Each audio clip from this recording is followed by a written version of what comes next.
సమయం ఎప్పుడూ ఒకేలా ఉండదు. మనిషి తాను చేసిన పాపాన్ని, నేరాన్ని ఎంత లోతుగా పాతిపెట్టినా ప్రకృతి ఏదో ఒక రోజు దాన్ని తవ్వి తీసి ప్రపంచం ముందు నిలబెడుతుంది. పోలీసుల కళ్ళు గప్పచ్చు, చట్టంలోని లూప్ హోల్స్ తో న్యాయస్థానాలను మోసం చేయొచ్చు. కానీ మనిషి తనలోని మనస్సాక్షి అనే కోర్టు నుంచి మాత్రం ఎప్పటికీ తప్పించుకోలేడు. బయటి ప్రపంచానికి వాడు ఒక సాధారణ మనిషిలా కనిపించొచ్చు, కానీ వాడి లోపల ఒక భయంకరమైన నరకం నిరంతరం రగులుతూనే ఉంటుంది. ఈ రోజు మనం మాట్లాడుకోబోయే ఈ నిజ జీవిత సంఘటన ఒక క్రైమ్ థ్రిల్లర్ సినిమా లాగా, ఒక అద్భుతమైన మరియు గుండెల్ని పిండేసే ఎమోషనల్ మిస్టరీలా ఉంటుంది. ఒకవైపు కంటి ముందే కరిగిపోతున్న కుటుంబం, మరోవైపు 40 ఏళ్లుగా గుండెల్లో దాచుకున్న ఒక భయంకరమైన రహస్యం. అసలు దర్యాప్తే జరగకుండా భూమిలో కలిసిపోయిన ఒక శవం 4 దశాబ్దాల తర్వాత తిరిగి ఊపిరి పోసుకొని పోలీసుల ముందుకొచ్చి నిలబడిన కథ ఇది.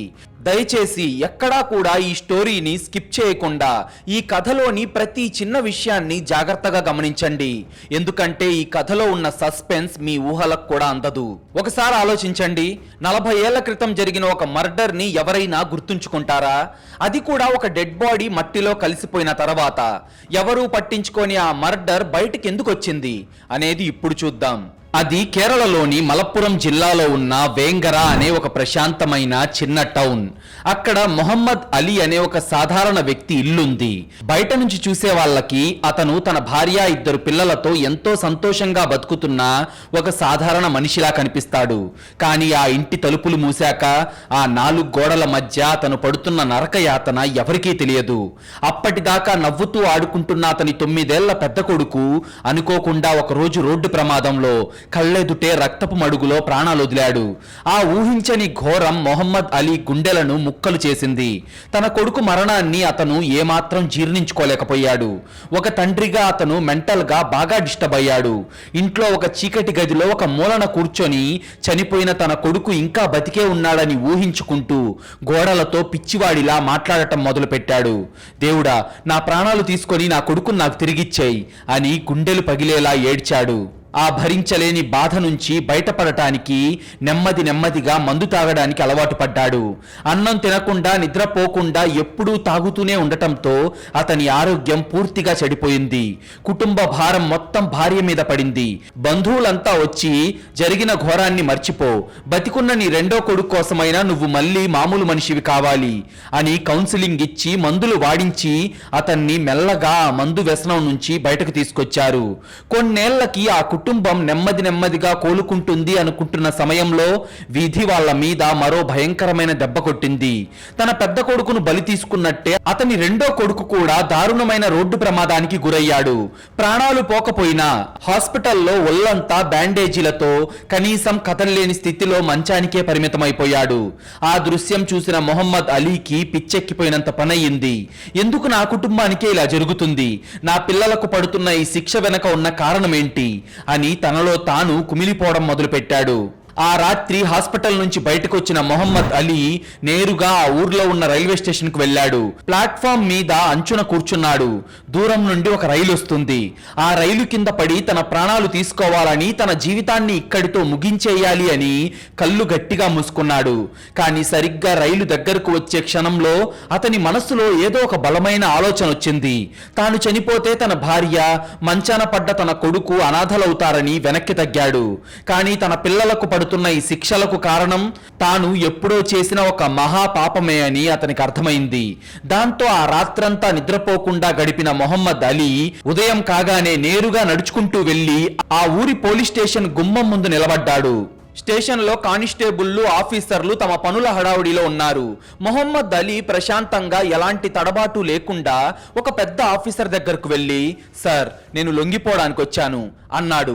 ఆ ఆఫీసర్ అతన్ని పైనుంచి కింద వరకు చూసి, లొంగిపోవడానికా? ఎందుకు? ఏం చేశావు నువ్వు అని నిర్లక్ష్యంగా అడిగాడు. అప్పుడు మొహమ్మద్ అలీ చెప్పిన ఒకే ఒక్క మాటతో ఆ పోలీస్ స్టేషన్ అంతా ఒక్కసారిగా నిశ్శబ్దమైపోయింది. సార్, నేను ఒక మర్డర్ చేశాను.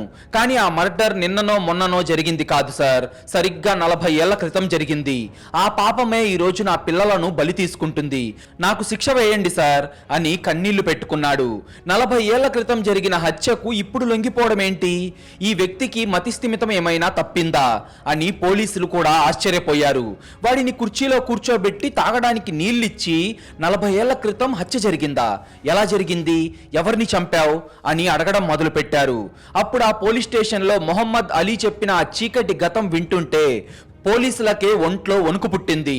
ఇప్పుడు ఈ కథ సరిగ్గా 4 దశాబ్దాల వెనక్కి, అంటే 1986కు వెళ్తుంది. అది కేరళలోని కన్నూర్ జిల్లాలోని వెలిమానం అనే ప్రాంతం. దేశమంతా నిరుద్యోగంతో అల్లాడుతున్న చీకటి రోజులవి. అదే ఊర్లో మోహనన్ అనే 22 ఏళ్ల కుర్రాడున్నాడు. వాడు పెద్దగా చదువుకోలేదు, ఎలాంటి పని పాట కూడా చేసేవాడు కాదు. పైగా చిన్న వయసులోనే సిగరెట్లు, మందు లాంటి అలవాట్లకు బానిసై తన భవిష్యత్తును పూర్తిగా నాశనం చేసుకున్నాడు. రోజంతా ఊర్లో గాలికి తిరిగి రాత్రికి ఇంటికొచ్చి భోజనానికి కూర్చుంటే చాలు వాళ్ళ ఇంట్లో వాళ్ళు, ఏ పని చేయకుండా దండగ తిండి తింటున్నావు, నీ వల్ల ఈ కుటుంబానికి ఏంట్రా లాభం అని పదే పదే తిట్టేవారు. ఆ మాటలు మోహనన్ కు గొంతులో నుంచి ముద్ద దిగనిచ్చేవి కావు. ఒకరోజు ఆ కోపం కట్టలు తెంచుకుంది. మీరిక నా గురించి పట్టించుకోవద్దు, నేనేదో ఒక పని చేసుకొని నా బతుకు నేను బతుకుతాను అని ఇంట్లో వాళ్లతో గొడవపడి చేతికి అందిన బట్టలు పట్టుకొని ఇల్లు వదిలి పారిపోయాడు. కన్నూరు నుంచి నడుస్తూ బస్సుల్లో ప్రయాణిస్తూ చివరకు కోజికోడ్ జిల్లాలోని కూడరంజి అనే ఒక మారుమూల గ్రామానికి చేరుకున్నాడు. అక్కడ ఒక జమీందారు ఇంట్లో కూలీగా పనిలో చేరాడు. పగటిపూట ఆ జమీందారు తోటలో కష్టపడి పనిచేసేవాడు. కానీ రాత్రి కాగానే ఆ గ్రామంలోని నిశ్శబ్దం, అతని ఒంటరితనం మోహనన్ను ఉక్కిరి బిక్కిరి చేసేవి. కోపంగా ఇల్లు వదిలి వచ్చినప్పటికీ తన కుటుంబం గుర్తొచ్చి లోలోపల చాలా బాధపడేవాడు. ఒకరోజు ఒక కాగితం తీసుకొని, నేను కూడరంజిలో బాగానే ఉన్నాను, నా గురించి మీరు కంగారు పడకండి, బాగా డబ్బులు సంపాదించి మీ అందరినీ చూసుకోవడానికి నేను మళ్ళీ వస్తాను అని ఇంటికి ఒక ఉత్తరం రాశాడు. ఆ ఉత్తరం చూసి వాళ్ళ కుటుంబం కూడా ఊపిరి పీల్చుకుంది. కానీ ఆ ఉత్తరం రాసిన కొద్ది వారాలకే, అంటే డిసెంబర్ 3, 1986వ తేదీన తోటలో పనిచేస్తున్న మోహనన్ అకస్మాత్తుగా కనిపించకుండా పోయాడు. జమీందారు మనుషులు ఆ ఊరంతా వెతికారు, కానీ ఎక్కడా వాడు కనిపించలేదు. ఎక్కడికైనా వెళ్ళిపోయి ఉంటాడులే అనుకొని వెతకడం మానేశారు.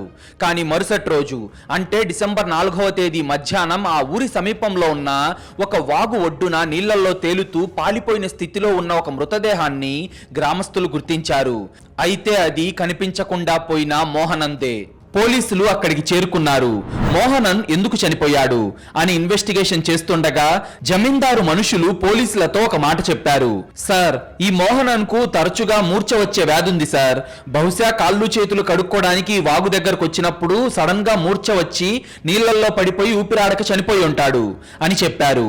వాగు చుట్టుపక్కల కూడా ఎలాంటి పెనుగులాట జరిగిన ఆనవాళ్లు లేకపోవడంతో పోలీసులు కూడా దాన్ని ప్రమాదవశాత్తు జరిగిన మరణంగానే నమోదు చేశారు. మోహనన్ కుటుంబానికి సమాచారం ఇద్దామంటే వాడు పనిలో చేరేటప్పుడు తాను ఒక అనాథనని జమీందారుకు అబద్ధం చెప్పాడు. దాంతో వాడి సొంత ఊరు ఏదో ఎవరికీ తెలియలేదు. వేరే దారి లేక పోలీసులు ఆ మృతదేహాన్ని ఒక అనామక శవంగా పరిగణించి అక్కడే మట్టిలో పూడ్చిపెట్టేశారు. కొద్ది రోజుల తర్వాత పేపర్లో వచ్చిన వార్త చూసి మోహనన్ కుటుంబం అక్కడికి పరిగెత్తుకు వచ్చినా లాభం లేకపోయింది. కనీసం వాడి ముఖాన్ని చివరిసారి కూడా చూడలేక వాడు పూడ్చబడిన మట్టిని చూసి కన్నీరు మున్నీరుగా అక్కడి నుండి వెనక్కి వెళ్లిపోయారు. అందరి దృష్టిలో అది ఒక ప్రమాదంగా కనిపించింది కాబట్టి కేసు మూతపడింది. పోలీసులు కూడా తమ పని అయిపోయిందని ఫైల్ క్లోజ్ చేశారు. ఒక సామాన్య కూలీ జీవితం, వాడి కష్టాలు అంతా నార్మల్ గానే అనిపిస్తుంది కదా. కానీ అకస్మాత్తుగా వాడి మృతదేహం వాగు దగ్గర దొరకడం, పోలీసులు దాన్ని ప్రమాదమని వదిలేయడం, ఇక్కడే ఉంది ఒక పెద్ద మిస్టరీ. ఆ వాగు దగ్గర మోహనన్ మృతదేహాన్ని బయటకు తీస్తున్నప్పుడు చుట్టూ చేరిన గుంపులో ఒక 14 ఏళ్ల కుర్రాడు నిలబడున్నాడు. వాడి పేరు యాంటోనీ. ఆ గుంపులో అందరూ అయ్యో పాపం అంటుంటే ఆ 14 ఏళ్ల యాంటోనీ ముఖంలో మాత్రం జాలి లేదు. వాడి కళ్ళల్లో ఒక భయంకరమైన వణుకుంది. మంచుగడ్డలా పాలిపోయిన మోహనన్ ముఖాన్ని చూస్తూ ఏమాత్రం కదలకుండా ఒక రాయిలా నిలబడి చూస్తున్నాడు. వాడికి తెలుసు మోహనన్ మూర్ఛ వచ్చి చనిపోలేదు అని, అది ప్రమాదం కాదు అని, అదొక దారుణమైన హత్య అని వాడికి మాత్రమే తెలుసు. ఎందుకంటే ఆ హత్య చేసిన కసాయి చేతులు వాడివే కాబట్టి. పోలీసులు ప్రమాదంగా భావించి మూసేసిన కేసు వెనక ఉన్న భయంకరమైన నిజమేంటి? 14 ఏళ్ల యాంటోనీకి 22 ఏళ్ల మోహనన్కు మధ్య ఆ వాగు దగ్గర అసలేం జరిగింది?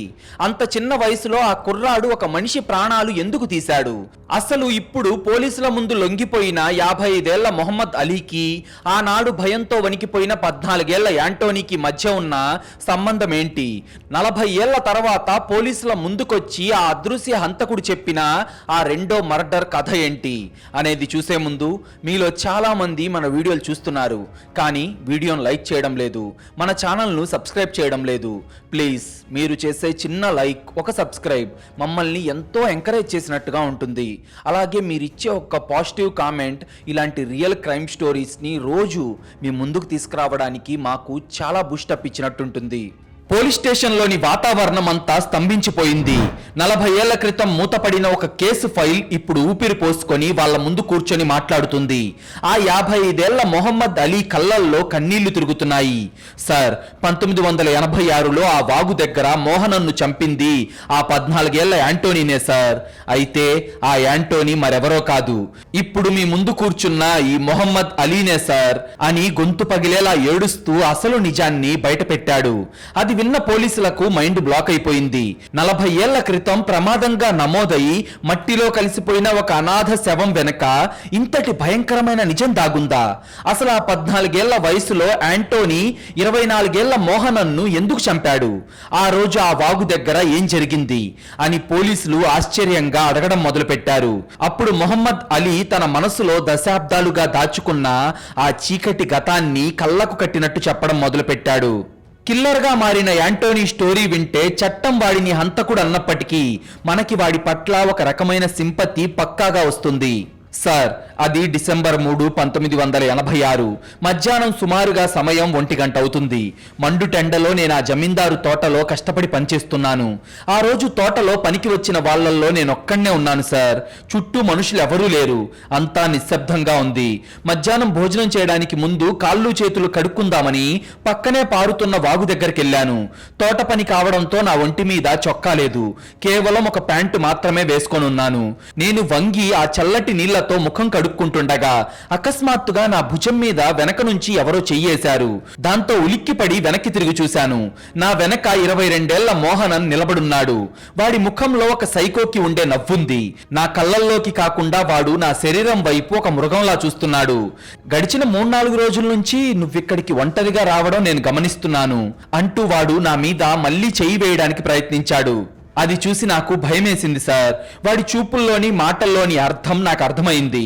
పక్కనే ఉన్న దట్టమైన పొదల వైపు చూపిస్తూ, రా ఆ పొదల్లోకి వెళ్దాం, కాసేపు ఇద్దరం సరదాగా గడుపుదాం అని అత్యంత నీచంగా ఒక మగాడు మరో మగాడిని అడగకూడని మాట అడిగాడు సార్. వాడి మాటలు వినగానే నాకు ఒళ్ళంతా కంపరమెక్కిపోయి అసహ్యం వేసింది. నన్ను ముట్టుకోవద్దు అని కోపంగా వాడి చేతులను విసిరి కొట్టి వెనక్కి అడిగేశాను. కానీ వాడు నన్ను వదలలేదు సార్. భయపడకు, రా అంటూ నా మీదకు దూకి నన్ను బలవంతంగా పట్టుకోవడానికి ప్రయత్నించాడు. ఆ కామాంధుడి బారి నుండి నన్ను నేను కాపాడుకోవడానికి నా ప్రాణరక్షణ కోసం నేను వాడిని గట్టిగా నెట్టేశాను. అలా ఇద్దరి మధ్య గొడవ మొదలైంది. ఆ గొడవలో ఇద్దరం బ్యాలెన్స్ తప్పి ఆ వాగు నీళ్లలో పడిపోయాం. అయితే నీళ్లల్లో పడిన తర్వాత కూడా వాడు నన్ను వదల్లేదు. నన్ను నీళ్లలో ముంచి ఎలాగైనా తన కోరిక తీర్చుకోవాలని నా మీద పడ్డాడు. నా ముక్కు నోట్లోకి నీళ్లు వెళ్ళిపోయాయి. నాకేమో ఊపిరి ఆడటం లేదు సార్. ఇక వీడు నన్ను వదిలేలా లేడు. వీడి చేతిలో నేను చచ్చిపోతానేమో అన్న ప్రాణభయం నాలో పూర్తిగా పెరిగిపోయింది. నా సర్వశక్తులు ఉపయోగించి నీళ్లలో నుంచి పైకి లేచాను. నన్ను ముంచడానికి ట్రై చేస్తున్న వాడి వెనక్కి వెళ్లి నా 2 చేతులతో వాడి మెడను గట్టిగా పట్టుకున్నాను. వాడు విడిపించుకోవడానికి చాలా ప్రయత్నించాడు, కానీ నేను వాడిని వదల్లేదు. వాడి తలను నీళ్లలోకి నొక్కి పెట్టి నా ప్రాణం కాపాడుకోవడానికి గట్టిగా పట్టుకున్నాను. కొన్ని సెకండ్ల పాటు నీళ్లల్లో విలవిల్లాడిన వాడి శరీరం అకస్మాత్తుగా కదలడం ఆగిపోయింది. వాడి చేతులు పడిపోయాయి సార్. అంతే, నేను వాడిని వదిలేశాను. మోహనన్ ముఖం నీళ్లల్లో తేలుతుంది. ఇక వాడు చచ్చిపోయాడు అని నాకు అర్థమైంది సార్. నా చేతులతో ఒక మనిషి ప్రాణం తీశానని తెలియగానే నా ఒళ్ళంతా చెమటలు పట్టాయి. భయంతో వణికిపోయాను. ఎవరైనా చూస్తారేమో అని అక్కడి నుంచి నా గదికి పరిగెత్తాను. ఆ రాత్రంతా నిద్రపోలేదు సార్. మరుసటి రోజు ఊరంతా వాగు దగ్గరకు చేరి మోహనన్ శవాన్ని బయటకు తీస్తుంటే వాళ్ళ మధ్యలోనే నిలబడి ఆ శవాన్ని చూశాను. కానీ పోలీసులు వాడికి మూర్ఛవ్యాధి ఉందని, అదేదో ప్రమాదమని కేసు క్లోజ్ చేయడంతో నేను బతికిపోయాను అనుకున్నాను సార్ అని మొహమ్మద్ అలీ జరిగింది చెప్తుంటే అదంతా వింటున్న పోలీసులకు నోట్లో నుంచి మాట రాలేదు. చట్ట ప్రకారం అది హత్య అయినప్పటికీ ఆ పసివాడి స్థానంలో ఎవరున్నా కానీ బహుశా ప్రాణరక్షణ కోసం అదే చేస్తారు అని పోలీసులకు కూడా అనిపించింది. కానీ ఇక్కడే అసలైన మైండ్ బ్లోయింగ్ ట్విస్ట్ రాబోతుంది. ఈ ట్విస్ట్ చూస్తే ఎవరికైనా ఫ్యూజులు ఎగిరిపోవాల్సిందే. ఇప్పుడు మొహమ్మద్ అలీ చెప్పబోతున్న మరో కథ వింటే మీరు కూడా భయపడతారు. మొహమ్మద్ అలీ చెప్పిందంతా విన్న పోలీసులు, సరే అప్పుడు భయంతో నువ్వు నిజం చెప్పలేదు, కానీ ఇప్పుడు 40 ఏళ్ల తర్వాత లొంగిపోవాల్సిన అవసరం నీకేమొచ్చింది అని పోలీసులు సూటిగా అడిగారు. అప్పుడు మొహమ్మద్ అలీ వెక్కి వెక్కి ఏడుస్తూ, సార్ నేను మీకు చెప్పాల్సింది ఇంకొకటి ఉంది సార్, నేను చేసింది కేవలం ఒక హత్య కాదు సార్, 2 హత్యలు అని ఒక పెద్ద బాంబు పేల్చాడు. ఆ మాట వినగానే పోలీస్ స్టేషన్ అంతా షాక్ లో ఉండిపోయింది. ఏంటి 2 హత్యలా? ఇంకెవరిని చంపావరా నువ్వు అని పోలీస్ ఆఫీసర్లు కూడా షాక్ అయి సీట్లో నుంచి ఉలిక్కిపడి లేచి నిలబడ్డారు. మొహమ్మద్ అలీ వణుకుతున్న గొంతుతో తన రెండో నేరాన్ని చెప్పడం మొదలుపెట్టాడు. మోహనన్ను చంపాను అన్న గిల్టు నా మనసును ఒక పురుగులా తినేయడం మొదలుపెట్టింది సార్. ఆ ఊర్లో నేను ఉండలేకపోయాను. అందుకే అక్కడి నుండి పారిపోయి కోజికోడ్ జిల్లాలోని వెల్లైల్ అనే ప్రాంతానికి చేరుకొని ఒక చిన్న పనిలో చేరాను. కానీ విధి నన్ను వదిలిపెట్టలేదు సార్. 2 ఏళ్ల తర్వాత అంటే సెప్టెంబర్ 22, 1989వ తేదీన నా జీవితంలో మరో ఘోరం జరిగింది. ఆ రోజు రాత్రి నేను నా ఫ్రెండ్ బాబు కలిసి వెల్లైల్ సముద్రం ఒడ్డున నడుచుకుంటూ వెళ్తున్నాం. సాయంత్రం అవుతూ ఉండటంతో చీకటి పడుతుంది. నేను మామూలుగా నడుస్తుండగా నా వెనక నుంచి ఎవరో వచ్చి నా ప్యాంటు జేబులో ఉన్న నా పర్సుని లాక్కొని పరిగెత్తారు. నేను ఉలిక్కిపడి వెనక్కి తిరిగేసరికి ఆ దొంగ నా పర్సు పట్టుకొని చీకట్లోకి పారిపోతున్నాడు.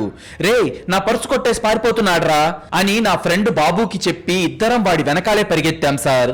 ఆ బీచ్ లోని ఒక నిర్మానుష్యమైన ప్రాంతంలో వాడిని పట్టుకున్నాం. వాడు మా మీద తిరిగి దాడి చేయడానికి ప్రయత్నించాడు. మమ్మల్ని దారుణంగా కొట్టి తప్పించుకోవాలని చూశాడు. ఆ క్షణంలో నాకు విపరీతమైన కోపం వచ్చింది సార్.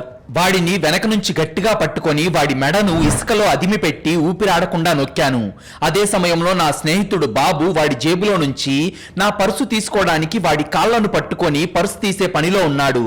ఆ పెనుగులాటలో ఇసుకలో ముఖం కూరుకుపోయి గిలగిలా కొట్టుకుంటున్న ఆ దొంగ సడన్ గా కదలడం ఆపేశాడు. వాడు ఊపిరి పీల్చుకోవడం లేదు. వాడి గుండె ఆగిపోయింది. ఆ క్షణంలో నా చేతికి మళ్ళీ రక్తం అంటిందని నాకు అర్థమైంది సార్. 17 ఏళ్ల వయసుకే నా చేతిలో 2 ప్రాణాలు పోయాయి. పోలీసులు వస్తారని భయపడి నేను బాబు అక్కడి నుండి పారిపోయాం సార్. మరుసటి రోజు ఆ బీచ్ లో గుర్తు తెలియని మృతదేహం దొరికిందని వార్త వచ్చింది. వాడెవరో ఎవరికీ తెలియకపోవడంతో పోలీసులు ఆ కేసును కూడా క్లోజ్ చేసేశారు. నా స్నేహితుడు బాబు కూడా పోలీసులు ఎక్కడ పట్టుకుంటారో అన్న భయంతో నా జీవితంలో నుంచి పూర్తిగా మాయమైపోయాడు సార్. ఆ తర్వాత వాడెక్కడున్నాడో ఏమయ్యాడో కూడా నాకు తెలియదు అని తన రెండో హత్య గురించి కూడా పూసగుచ్చినట్టు చెప్పాడు. 2 హత్యలు చేసిన తర్వాత యాంటోనీ జీవితం ఒక నరకంలా మారింది. తానెప్పుడు దొరికిపోతానో అన్న భయం వాడిని వెంటాడేది.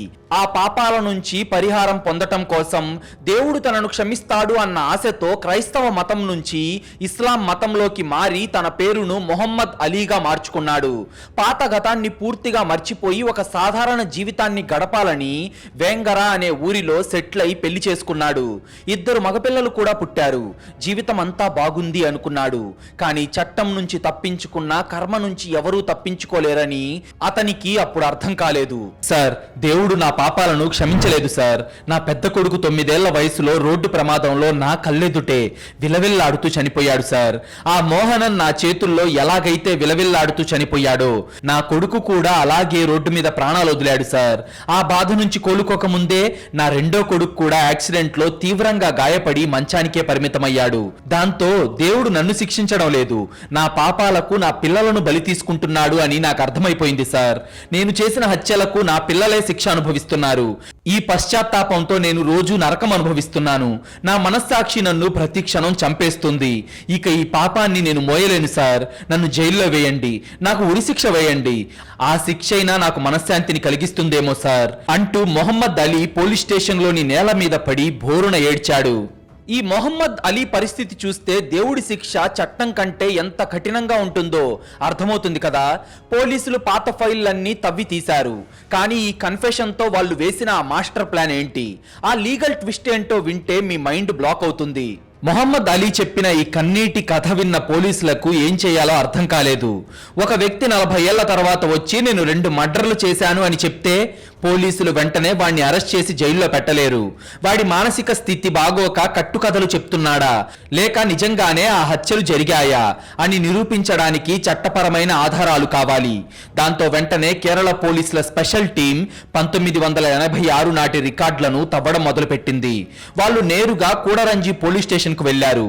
40 ఏళ్ల నాటి పాత దుమ్ము పట్టిన ఫైళ్లను వెతికారు. మొహమ్మద్ అలీ మోహనన్ ముఖాన్ని చెప్పిన ఆధారాలతో పోలీసులు ఒక స్కెచ్ గీశారు. ఆశ్చర్యకరంగా ఆ పాత ఫైళ్లలో 1986 డిసెంబర్ 4వ తేదీన ఒక వాగు దగ్గర దొరికిన అనామక మృతదేహానికి సంబంధించిన రిపోర్ట్ దొరికింది. అప్పటి పాత మలయాళ మనోరమ పత్రికల్లో వచ్చిన న్యూస్ క్లిప్పింగ్స్ తో ఈ డీటెయిల్స్ 100% మ్యాచ్ అయ్యాయి. అలాగే 1989లో కోజికోడ్ వెల్లైల్ బీచ్ లో దొరికిన రెండో అనామక మృతదేహం ఫైల్ కూడా పోలీసులకు దొరికింది. మొహమ్మద్ అలీ చెప్పిన ప్రతి మాట అక్షరాలా నిజమే. వాడు మానసిక రోగి కాదు, వాడు నిజంగానే 2 హత్యలు చేసిన హంతకుడు అని పోలీసులకు పక్కాగా కన్ఫర్మ్ అయిపోయింది. దీంతో పోలీసులు మొహమ్మద్ అలీపై ఐపీసీ సెక్షన్ 302 కింద ఎఫ్ఐఆర్ నమోదు చేసి వాడిని అరెస్ట్ చేశారు. కానీ ఇక్కడే ఈ కేసులో ఒక అతిపెద్ద లాజికల్ అండ్ లీగల్ ట్విస్ట్ ఎదురైంది. మొహమ్మద్ అలీ నేరాన్ని అంగీకరించాడు. పోలీసులు పాత ఫైళ్లను కూడా బయటకు తీశారు. కానీ వాడిని కోర్టులో దోషిగా నిరూపించి శిక్ష వేయడం పోలీసులకు అసాధ్యంగా మారింది. ఎందుకంటే ఒక నేరాన్ని కోర్టులో నిరూపించాలంటే ఆ శవం ఎవరిదో ఖచ్చితంగా తేలాలి. కానీ 40 ఏళ్ల క్రితం పూడ్చిపెట్టిన మోహనన్ శవం ఇప్పుడు మట్టిలో కలిసిపోయి ఉంటుంది. ఒకవేళ ఎముకలు దొరికినా దానికి DNA టెస్ట్ చేసి నిరూపించడానికి అవసరమైన సైంటిఫిక్ టెక్నాలజీ గానీ సరైన ఆధారాలు కానీ ఇప్పుడు పోలీసుల దగ్గర లేవు. అంతేకాదు ఈ హత్యలు జరిగిన సమయంలో మొహమ్మద్ అలీ అలియాస్ యాంటోనీ వయస్సు కేవలం 14 మరియు 17 సంవత్సరాలు. అంటే చట్టం ప్రకారం వాడు అప్పుడు మైనర్ గా ఉన్నప్పుడు చేసిన తప్పుకు 55 ఏళ్ల వయసులో ఉన్న ఒక అడల్ట్ కు వేసే శిక్షను కోర్టు వేయలేదు. ఈ లీగల్ కాంప్లికేషన్స్ తో కేరళ పోలీసులకు ఈ కేసు మీద ఛార్జ్ షీట్ వేసి ముందుకు తీసుకెళ్లడం అనేది కత్తి మీద సాములా మారింది. మరి కోర్టులో ఏమైంది? మొహమ్మద్ అలీకి శిక్ష పడిందా? ఈ అద్భుతమైన ఎమోషనల్ కేసు మనకు నేర్పించే అతిపెద్ద జీవిత పాఠం ఏంటి? ఎవరు ఊహించని ఒక పవర్ఫుల్ క్లైమాక్స్ చూసే ముందు మీరు ఇప్పటిదాకా ఈ వీడియో చూసారంటే మీకు ఈ వీడియో ఇంట్రెస్టింగ్ గానే అనిపించుంటుంది అనుకుంటున్నాను. మీకు గనుక నిజంగానే ఈ వీడియో ఇంట్రెస్టింగ్ గా అనిపిస్తే ఇప్పుడే ఈ వీడియో కింద మీకు ఒక హైప్ బటన్ కనిపిస్తుంది. అక్కడ క్లిక్ చేసి మీరు హైప్ ఇస్తే మీలాంటి మంచి ఆడియన్స్ మరి కొంతమందికి ఈ వీడియో రికమెండ్ అవుతుంది. మొహమ్మద్ అలీ నేరాన్ని అంగీకరించడం విన్న కేరళ పోలీసులు ఒక పక్క షాక్ లో ఉన్నా మరో పక్క చట్టపరంగా ఒక అతిపెద్ద చిక్కుముడిలో ఇరుక్కుపోయారు. మన భారతీయ న్యాయ వ్యవస్థ ఒక ప్రాథమిక సూత్రం మీద పనిచేస్తుంది. ఒక నేరస్తుడు నేరుగా పోలీస్ స్టేషన్ కు వచ్చి నేనే 10 మందిని చంపాను అని ఒప్పుకున్నా సరే ఆ వాంగ్మూలానికి కోర్టులో ఎలాంటి విలువ ఉండదు. దాన్ని నిరూపించడానికి పోలీసులకు ఖచ్చితమైన సాక్ష్యాధారాలు కావాలి. ఇప్పుడు పోలీసుల ముందున్న అతిపెద్ద సవాల్ 40 ఏళ్ల క్రితం జరిగిన ఆ 2 మరణాలు హత్యలే అని ఎలా నిరూపించాలి? మొదటి కేసు అనగా మోహనన్ మరణం గురించి తీసుకుంటే 1986లో పోలీసులు దాన్ని మూర్ఛవ్యాధితో నీళ్లలో పడి చనిపోయాడు అని ప్రమాదవశాత్తు జరిగిన మరణంగా ఫైల్ క్లోజ్ చేశారు. అంటే పోస్ట్ మార్టం రిపోర్ట్లో ఎక్కడా గొంతు నులిమిన ఆనవాళ్లు ఉన్నట్టు రాయలేదు. ఆ రిపోర్ట్లే లేనప్పుడు అది హత్య అని కోర్టులో ఎలా వాదిస్తారు? ఒకవేళ ఆ శవాన్ని ఇప్పుడు తవ్వి తీసినా 40 ఏళ్లు గడిచిపోవడంతో అక్కడ కేవలం మట్టి తప్ప కనీసం ఎముకలు కూడా దొరకవు. DNA టెస్ట్ చేద్దామన్నా మోహనన్ను కన్నవాళ్లు ఎవరు బతికిలేరు. ఇక రెండో కేసు అనగా బీచ్ లో జరిగిన దొంగ మరణం. ఈ పరిస్థితి అయితే మరింత దారుణం. 1989లో ఆ మృతదేహాన్ని గుర్తు తెలియని శవంగా పూడ్చేశారు. అసలు వాడెవడు, ఎక్కడి నుండి వచ్చాడు, వాడి పేరేంటి అన్న వివరాలు ఎవరికీ తెలియదు. బాధితుడెవరో తెలియకుండా ఒక మర్డర్ కేసును ఎలా ముందుకు తీసుకెళ్తారు? ఇదంతా పక్కన పెడితే ఆ రోజు బీచ్ లో మొహమ్మద్ అలీతో పాటు ఉన్న ఏకైక ప్రత్యక్ష సాక్షి ఆ బాబు. వాడెక్కడున్నాడో అసలు బతికున్నాడో లేదో కూడా దేవుడికే తెలియాలి. మన చట్టాలు వినడానికి చాలా కాంప్లికేటెడ్ గా ఉన్నాయి కదా. నేరం జరిగింది అని తెలుసు, కానీ దాన్ని నిరూపించడం అసాధ్యం. పైగా వాడు మైనర్ అని చెప్పిన ఈ లీగల్ పాయింట్ ఈ కేసు మొత్తాన్ని ఎలా క్లోజ్ చేసిందో ఇప్పుడు చూద్దాం. ఆధారాలు లేక జుట్టు పీక్కుంటున్న పోలీసులకు లీగల్ ఎక్స్పర్ట్స్ మరో మైండ్ బ్లాక్ అయ్యే పాయింట్ ను గుర్తు చేశారు. ఈ కేసుల్లో అసలు మొహమ్మద్ అలీకి ఉరిశిక్ష గాని యావజ్జీవ కారాగార శిక్ష గాని పడే అవకాశమే లేదు. ఎందుకు? భారతీయ చట్టం ప్రకారం ఒక నేరానికి శిక్ష ఖరారు చేసేటప్పుడు నేరం జరిగిన సమయానికి నిందితుడి వయసు ఎంత అన్నది అత్యంత కీలకం. మొహమ్మద్ అలీ అలియాస్ యాంటోనీ మొదటిసారి మోహనన్ను చంపినప్పుడు వాడి వయస్సు కేవలం 14 ఏళ్లు. రెండోసారి బీచ్ లో ఆ దొంగను హతమార్చినప్పుడు వాడి వయస్సు 17 ఏళ్లు. అంటే ఆ రెండు నేరాలు జరిగిన సమయానికి వాడొక మైనర్. బాల నేరస్తుల చట్టం ప్రకారం ఒక మైనర్ ఎంతటి కిరాతకమైన హత్య చేసినా సరే అతడిని సెంట్రల్ జైల్లో పెట్టకూడదు. కేవలం బాలల సంరక్షణ కేంద్రంలో, అది కూడా గరిష్టంగా 3 సంవత్సరాలు మాత్రమే ఉంచాలి. దాంతో పోలీసులకు విషయం అర్థమైపోయింది. ఒకవేళ ఆధారాలు లేకపోయినా అతి కష్టం మీద దర్యాప్తు చేసి ఛార్జ్ షీట్ దాఖలు చేసి కోర్టులో నిరూపించినా సరే మొహమ్మద్ అలీకి పడే శిక్ష ఏమిటో తెలుసా? 0. ఎందుకంటే 17 ఏళ్ల వయసులో చేసిన నేరానికి 3 ఏళ్ల పాటు బాల నేరస్తుల సంరక్షణ కేంద్రంలో ఉండాలి. కానీ ఇప్పుడు అతని వయస్సు 55 ఏళ్లు. ఒక 55 ఏళ్ల ముసలాన్ని తీసుకెళ్లి చిన్నపిల్లలుండే బాల నేరస్తుల కేంద్రంలో ఎలా పెడతారు? అది చట్టానికి విరుద్ధం. అంటే అతనికి లీగల్ గా శిక్ష పడే దారులన్నీ దాదాపుగా మూసుకుపోయాయి. ఈ లీగల్ కాంప్లికేషన్స్ తో పోలీసులు అతన్ని జైలుకు పంపలేకపోయారు. దాంతో అరెస్ట్ చేసిన కేవలం 2 వారాలకే కనీస ఆధారాలు లేవన్న కారణంతో మరియు అతని వయస్సు, ఆరోగ్య పరిస్థితుల దృష్ట్యా చట్టం అతనికి బెయిల్ మంజూరు చేసింది. వాస్తవానికి మొహమ్మద్ అలీకి బెయిల్ తీసుకొని బయటకు రావడం ఏమాత్రం ఇష్టం లేదు. సార్, నన్ను జైల్లోనే ఉంచండి, నా పాపానికి నాకు శిక్ష పడాలి అని బోరున ఏడ్చాడు. కానీ వాడి భార్య, బంధువులు వచ్చి నీ రెండో కొడుకు ప్రాణాపాయ స్థితిలో హాస్పిటల్లో ఉన్నాడు, వాడికి నువ్వు కావాలి అని బతిమిలాడటంతో భార్యా పిల్లల కోసం కన్నీళ్లతోనే బెయిల్ పేపర్ల మీద సంతకం చేసి బయటకొచ్చాడు. అప్పటికే ఈ 40 ఏళ్ల నాటి హత్యల మిస్టరీ రాష్ట్ర వ్యాప్తంగా సంచలనం సృష్టించింది. మొహమ్మద్ అలీ పోలీస్ స్టేషన్ మెట్లు దిగి బయటకు రాగానే మీడియా ఛానళ్ల రిపోర్టర్లు, కెమెరామ్యాన్లు అతన్ని చుట్టుముట్టి అతని మీద ప్రశ్నల వర్షం కురిపించారు. అలీ, 40 ఏళ్లుగా పోలీసుల కళ్ళు గప్పి సైలెంట్ గా ఉన్న నువ్వు అకస్మాత్తుగా ఇప్పుడు ఎందుకు లొంగిపోయావు? నీకు జైలు శిక్ష పడుతుందని భయం లేదా అని రిపోర్టర్లు గట్టిగా అరుస్తూ ప్రశ్నలు అడిగారు. అప్పుడు ఆ మైకుల ముందు నిలబడి ఆ 55 ఏళ్ల మొహమ్మద్ అలీ చెప్పిన మాటలు అక్కడున్న ప్రతి ఒక్కరి గుండెలను కదిలించాయి. అతను ఏడుస్తూ, సార్, ఒక పెద్ద నేరం చేసి పోలీసుల నుంచి తప్పించుకుంటే తాము గెలిచాము అని చాలా మంది అనుకుంటారు. కానీ వాళ్లకు తెలియని నిజం ఒకటి ఉంది సార్. నేను 40 ఏళ్లుగా జైలుకు వెళ్లకుండా బయట స్వేచ్ఛగా తిరుగుతున్నట్టు మీ అందరికీ అనిపిస్తుంది కదా. కానీ నిజమేంటంటే నా సొంత మనసులోనే ఒక చీకటి జైలు కట్టుకొని ఆ జైలులో గత 40 ఏళ్లుగా ప్రతి క్షణం నరకం అనుభవిస్తున్నాను సార్. నా కళ్ళెదుటే నా 9 ఏళ్ల కొడుకు రోడ్డు మీద దారుణంగా చనిపోతే నేనేమీ చేయలేకపోయాను. ఇప్పుడు నా రెండో కొడుకు ఒళ్ళంతా దెబ్బలు తిని మంచానికే పరిమితమై నరకం చూస్తున్నాడు. నాకు తెలుసు ఇదంతా దేవుడు వాళ్లకు వేస్తున్న శిక్ష కాదు. నా పాపాలకు నా బిడ్డలు బలైపోతున్నారు. నా తప్పుల భారాన్ని నా పిల్లలు మోయకూడదు. ఈ సమాజం కానీ ఈ కోర్టు కానీ నన్ను శిక్షిస్తుంది అని నాకు భయం లేదు సార్. వాస్తవానికి చట్టం వేసే శిక్ష కోసం నేను ఎంతో ఎదురు చూస్తున్నాను. కోర్టు ఏ శిక్ష వేసినా సరే నేను మనస్ఫూర్తిగా స్వీకరించడానికి సిద్ధంగా ఉన్నాను. ఆ శిక్ష పడితేనే నాకు నా పాపాల నుంచి విముక్తి కలుగుతుంది, నా పిల్లలకు శాంతి దొరుకుతుంది. ఆ ప్రశాంతత కోసమే నేను లొంగిపోయాను సార్ అని చేతులెత్తి దండం పెడుతూ వెక్కి వెక్కి ఏడ్చాడు. ఆ మాటలు విన్న మీడియాతో పాటు యావత్ కేరళ సమాజం సైలెంట్ అయిపోయింది. పాపం చేసినందుకు శిక్ష అనేది కోర్టు వేయకపోయినా ఏదో ఒక రూపంలో ఖచ్చితంగా కర్మ అనేది వడ్డీతో సహా ఇస్తుంది అనడానికి ఈ కేసే ఒక సజీవ సాక్ష్యం. చట్టపరంగా చూస్తే మొహమ్మద్ అలీ నిర్దోషి, చట్టం అతన్ని శిక్షించలేకపోయింది. ఈ కేసుకు సంబంధించి కోర్టులో ఎలాంటి శిక్ష అతనికి పడలేదు. ఆధారాలు లేకపోవడంతో ఆ 2 హత్యల ఫైళ్లు మళ్ళీ పోలీస్ రికార్డ్స్ లో దుమ్ము పట్టిపోయాయి. కానీ కర్మ సిద్ధాంతం ముందు మాత్రం అతను అడ్డంగా బుక్కయ్యాడు. మనిషి తయారు చేసిన చట్టాలను, కోర్టులను మనం ఎన్నో లొసుగులతో, ఆధారాలు మాయం చేసి మరీ మోసం చేయొచ్చు. కానీ మనలోని మనస్సాక్షి అనే న్యాయస్థానాన్ని మాత్రం ఎవరు ఎప్పటికీ మోసం చేయలేరు. మొహమ్మద్ అలీ ఒక మనిషి ప్రాణం తీశాడు. దానికి ప్రతిఫలంగా తన సొంత కొడుకు ప్రాణాన్ని కళ్ళెదుటే కోల్పోయాడు. ఇదొక భయంకరమైన కర్మ సిద్ధాంతం. దేవుడు అతనికి చట్టం కంటే కఠినమైన శిక్షను తన కన్నబిడ్డల చావు రూపంలో వేశాడు. మనం జీవితంలో తెలిసి కానీ తెలియక కానీ ఏదైనా తప్పు చేస్తే దాన్ని దాయడానికి 100 అబద్ధాలాడతాం.